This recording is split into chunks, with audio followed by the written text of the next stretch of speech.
department head at sa ating mga kapwa kawani na naglilingkod sa bayan. Unang araw ng taon, mukhang masarap humiga, haba nung bakasyon. But I am today still grateful to God. Salamat sa Diyos na itawid natin ang 2025. Sa atin, sa buhay natin, marami tayo naging pagsubok personal sa 2025, no? Malamang yung iba naman sa inyo, yung mga nabaste, mga problemang personal sa bahay, o sa mga wala pang jowa, mayroon pang 2026 na naghihintay sa inyo. Panahon na ng pagbabago. Baka kailangan lang baguhin lang yung taste nyo. But kidding aside, of all those challenges, economic and personal sa bawat buhay natin, awa ng Diyos, ito tayo may bagong taon na kakaharapin. Na maaari ding magbigay sa atin ng pagsubok, pero maaari ding magbigay sa atin ng blessings.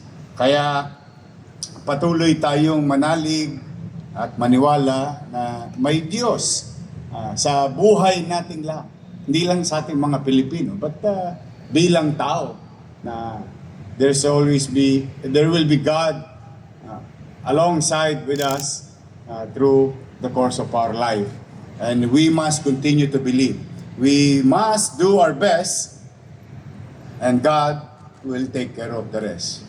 Kaya sa 2026 ay hangad ko na sana'y lahat kayo maging malusog. Dahil kailangan ko kayo lahat.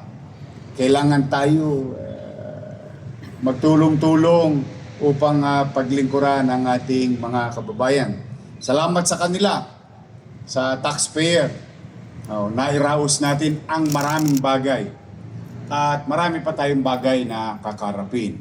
At hindi na yan kaila sa mga nagdaang buwan. Ay, kayo rin naman sa inyong kanya-kanyang opisina, nagdadaan sa inyo ang mga papel. Alam ninyo ang totoong sitwasyon. But I'm hopeful that 2026 will bring prosperity to the people of Manila and to our city government. Yung makatikim tayo ng maliwalas sa pananalapi. And rest assured, through your financial team of the city government, we will continue to be efficient in terms of collection and effective in terms of expenditures. Pipilitin natin maging masinop at maging epesyente sa paggasta. At pumanatag kayo hanggat kaya natin kung ano ang marapat para sa inyo at may mga obligasyon pa ang syudad na para sa inyo ay kayo ay top priority naman sa ating lungsod ng Maynila. So muli, ako naman ay humihiling, hinihiling ko lang sa inyo ay maglingkod tayo ng maliwalas sa ating mga mamamayan. Without them, there is no us.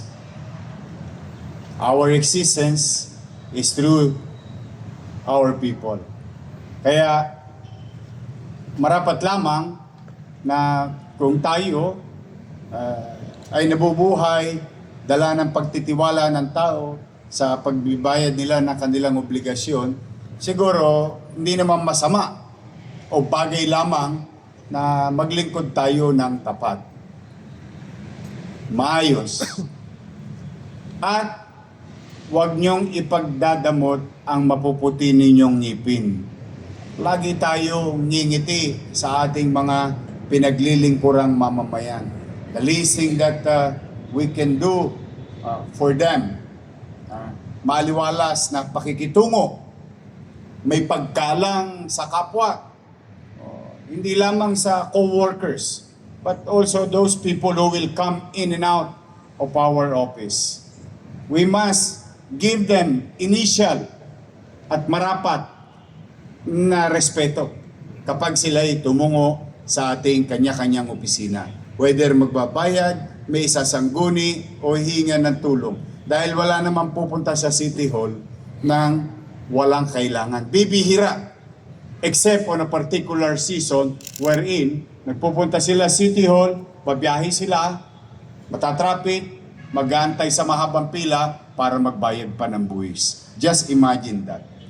But kaya ako'y nakikisuyo, maglingkod tayo ng may kababaang loob, may pagmamalasakit sa kapwa, at may paggalang sa kapwa at bawat isa.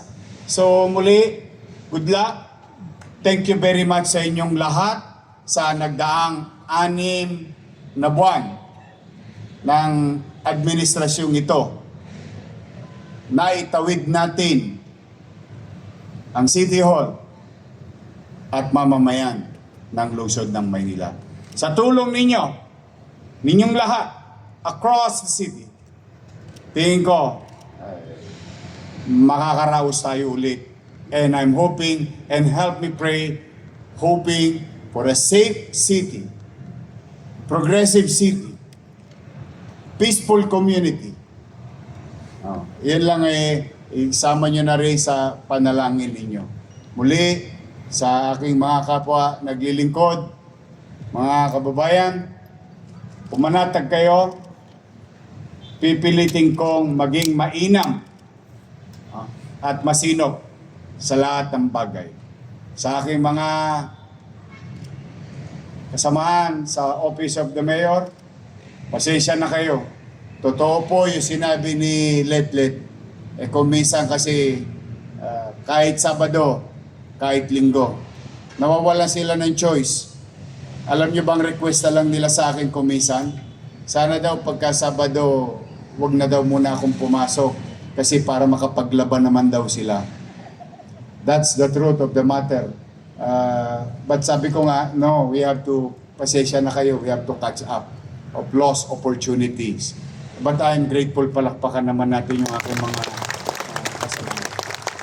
Sasakripisyo sila. Ganon din, no? Noong itong holiday, pumapasok yung city treasurer, o yung business permit. No? Those who are doing special, going beyond, thank you very much sa inyong lahat. So mga kapwa kawani, good morning! Good morning! Happy New Year! Happy New Year! Happy ba kayo? Sabi nga nung isang sumalangit na, gusto ko, happy ka. Gusto ko lagi kayo maging masaya. Basta, lang, steady lang kayo dyan sa Gedli. Magbubuti ako. Magandang umaga sa inyo at pagpalain nawa kayo ng Pong May Kapal. Manila! God first! God first. Thank you. Maraming salamat po, minamahal namin.